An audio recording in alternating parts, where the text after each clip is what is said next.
Hey guys, it's Maddie. I just wanted to go into more detail about my go-to glute-focused workout while I'm going through this cut.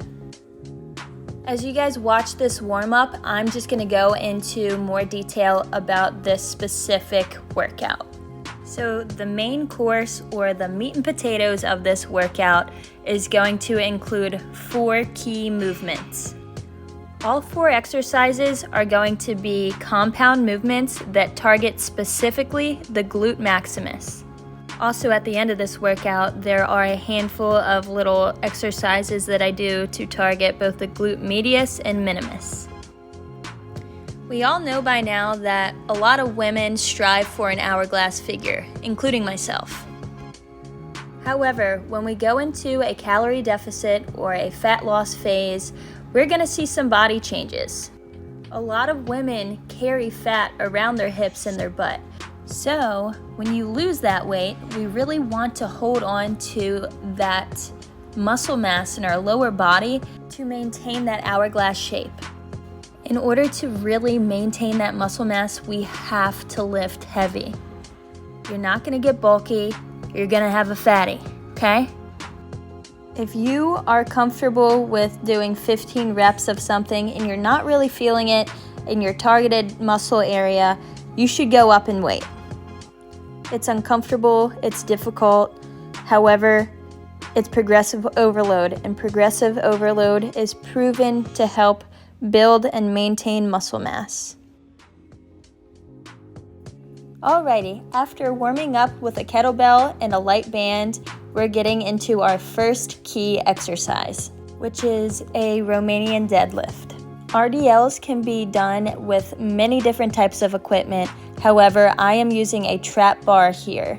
I prefer using this bar because it distributes the weight in the center of your body. I feel stable, the weight distribution is exactly where I want it to be. Perfecting your Romanian deadlifts, or RDLs, can be extremely challenging. The form is halfway between a stiff-legged deadlift and a squat. So as you're squatting down, try to keep your knees right above your heels. You do not want them to go above your toes. This way, it forces you to push your hips backward, which is going to force the weight to be driven through your heels and up to your glutes. I completed 4 sets of 12 to 15 reps. Moving on to the second key ingredient to this workout are our standard barbell hip thrusts. I prefer to use a lower box, so something a little bit shorter than a standard bench. This low box is going to make it so our body forms more of a level tabletop instead of being a little bit higher up by the shoulders. So this will help distribute the weight evenly throughout the glute maximus. I did 4 sets of 15 reps here, and I added about 20 pounds after each set. Immediately after each set of hip thrusts, I've been throwing on a medium band and doing some seated clamshells. After doing a heavy weight movement, going in with a high volume movement to really exhaust those glutes has taken my glute workouts to the next level. Immediately after each set of hip thrusts, I did 20 reps of these. Our third key glute movement is a Smith machine deficit lunge. Similar to the Romanian deadlift, you really want to keep your knee directly over your heel, so that way you're driving straight through the heel up into the glute, and try not to kick off with that back leg, guys. You would just want to put all the pressure into that heel on the front foot. Creating a 45-degree angle with your upper body is going to help create that nice 90-degree angle in the knee to make sure you're maximizing this exercise. For this guy, I did 10 reps on each side for 3 sets.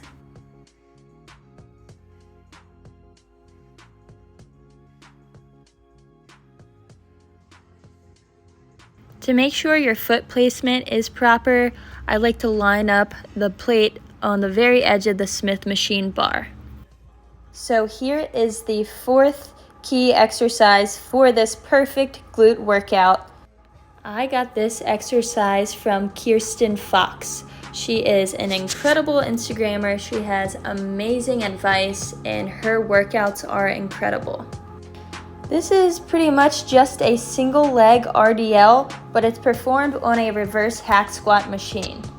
I like to start off with my feet together in a neutral narrow stance and scoot my heels to the very edge of the platform.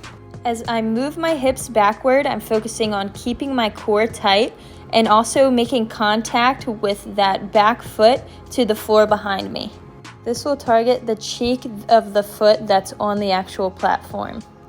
As you can see here, I do keep my foot externally rotated to really help contract that glute at the top of the movement. 3 sets of 10 for each leg. And to top off this workout, I just did some accessory movements here. Any type of glute kickback or side raise is going to target the glute medius and minimus. So these are the areas in the mid and top of your glute. Both are going to be much smaller than your glute maximus. However, they are essential to building a nice, round, big old juicy booty. I did 2 different variations of this. I did one with my working foot behind the other, and then one with it in front of the other. For both variations, I did 20 reps on each side. And that wraps up this detailed glute-focused lower body workout. Until next time, guys, keep lifting heavy, keep getting your protein in, eat those veggies, eat your carbs, but most importantly, set yourself up for success. See you later, guys. Have a good one. Don't forget